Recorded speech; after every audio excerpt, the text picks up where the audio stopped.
Suasana kebersamaan dan kehangatan melingkupi Pondok Pesantren MBS Yogyakarta dalam acara Taujihat wal Irsyadat Silaturahim Wali Santri kelas 12. Gelaran acara yang diselenggarakan secara berkala itu digelar di Masjid Albir pada Sabtu 13 Juli 2024 kemarin, dihadiri oleh ratusan wali santri kelas 12.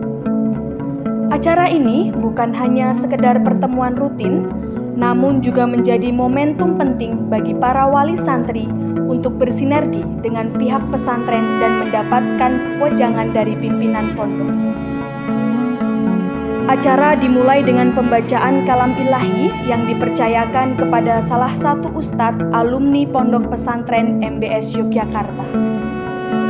Setelah pembacaan kalam ilahi, para hadirin disambut dengan wejangan yang disampaikan oleh pendiri MBS, Ustadz Kiai Haji Muhammad Nasirul Ahsan LC. Dalam wejangannya, Ustadz Nasir menegaskan bahwa pondok pesantren telah menanamkan mental dan karakter serta nilai-nilai agama kepada para santri guna memenuhi tuntutan yang dibutuhkan oleh masyarakat dan akan menentukan peran dan arah masa depan santri. Beliau juga menjelaskan bahwa di sisa waktu di semester akhir ini, para pimpinan akan fokus memberikan jurus pamungkas untuk mempersiapkan santri, khususnya kelas 12, agar mereka tidak hanya lulus dari segi akademik, namun juga tuntas dari sisi akhlak. Mengakhiri tausiahnya, Ustadz Nasir mengajak kepada seluruh wali santri yang hadir untuk senantiasa mendoakan putra-putrinya yang tengah duduk di kelas akhir agar husnul khotimah di PPM MBS Yogyakarta.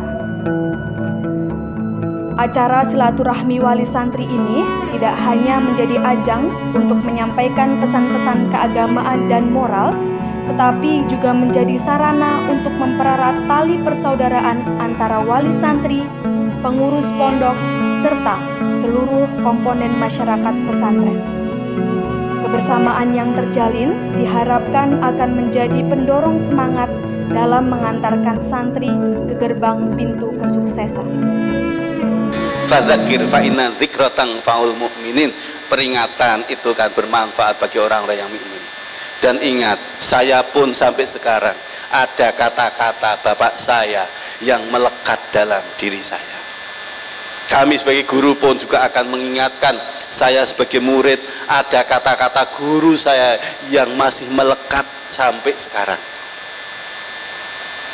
Saya itu termasuk kalau dibahasakan keras kemauan, Pak Bu.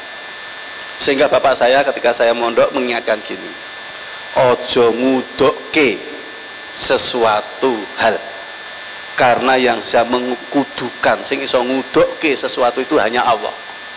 Jadi saya kalau punya kemauan itu kudu terwujud pada waktu itu. Nah, saya diingatkan bapak saya itu sampai sekarang masih terngiang. Tapi apakah saya juga kemudian menerima utuh nasihat bapak saya? Saya terima, tapi saya rubah.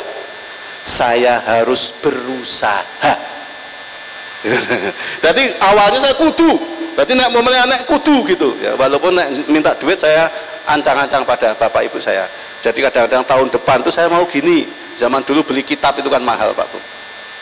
Kadang-kadang 1 tahun saya udah ancang-ancang ke ibu saya, karena dulu ibu saya kan cuma guru sama bapak saya guru, dan tahu sendiri ini bapak-bapak ibu guru yang tua nggak ada sertifikasi.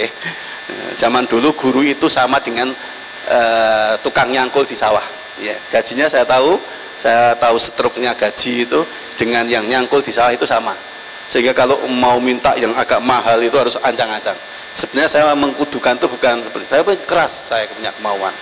Nah, akhirnya saya bingung gini, saya rubah kata-kata bapak ojo ngudokke, mau saya tidak ngudokke akhirnya.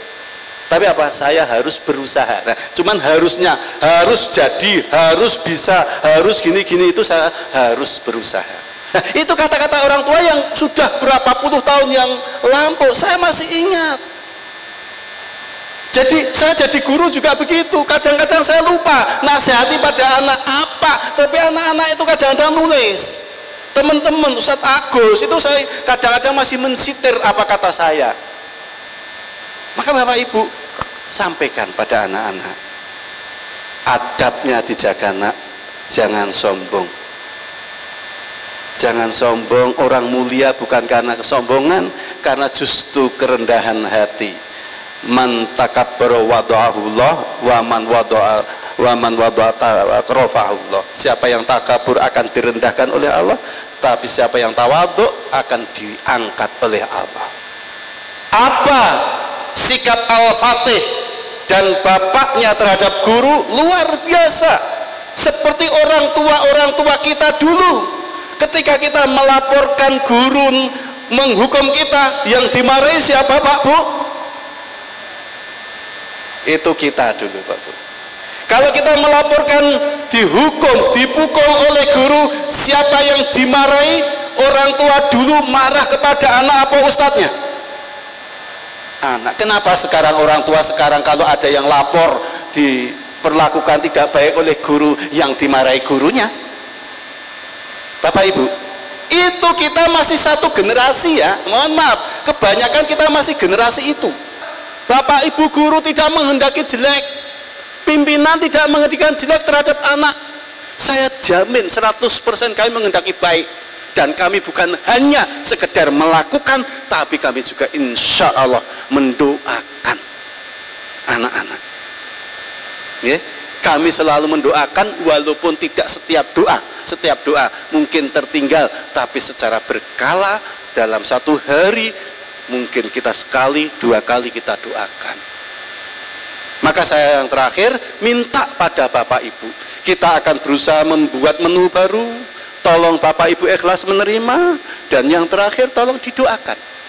Doakan anak-anak, karena kita hanya bisa berusaha, tidak bisa menjadikan seperti laundry, dimasukkan ke laundry kotor, pulang dari laundry bersih.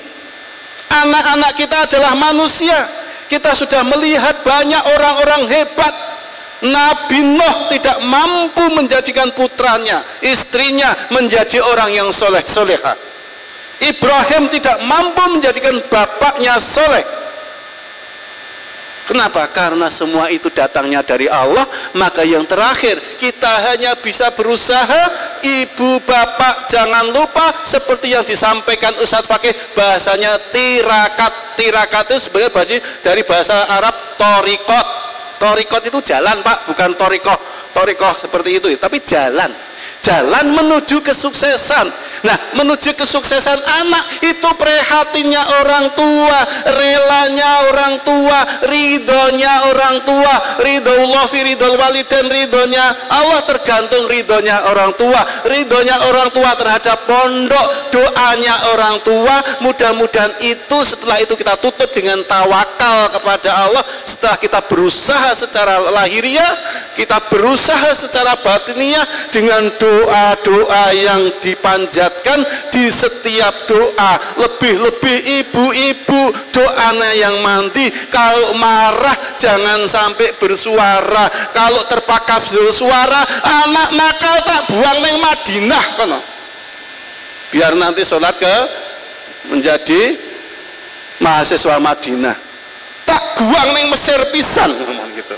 Pun monggo ning kata-kata yang positif, tawakal pada Allah. Demikian mungkin dari saya, ada kurang dan lebihnya mohon maaf. Mudah-mudahan anak-anak kita semuanya menjadi anak-anak teladan bagi umat bangsa ini, menjadi generasi emas, generasi robani yang bisa mengangkat harkat martabat orang tua di dunia maupun di akhirat, menjadi anak yang solihin, solihat. Besok kalau berkeluarga mendapatkan suami istri yang soleh dan solihah, mempunyai anak, menjadi anak-anak keturunan yang solihin, solihat. Kita bertemu di Jannatu Aden, surga Aden, sesuai yang dijanjikan oleh Allah Ta'ala. Demikian, sekali lagi mohon maaf ada segala kekurangan dan khilafnya. Assalamualaikum warahmatullahi wabarakatuh.